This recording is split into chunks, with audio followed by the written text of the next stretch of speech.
In this video we will know about move identities. So first of all, I create a corner rectangle, right click, select option. From here we can select move entities.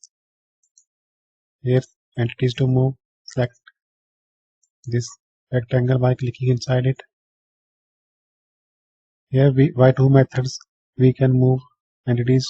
From two means from point and from x and y axis. First is from two. Select starting point. I select origin as starting point and move it towards this. This is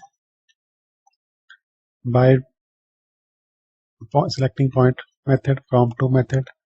Other is x and y axis.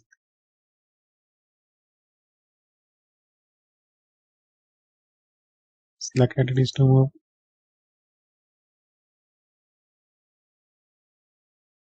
Ten mm away from x axis and y axis 10 mm upward. This was previous and this is our current rectangle. Check mark here. Thanks for watching.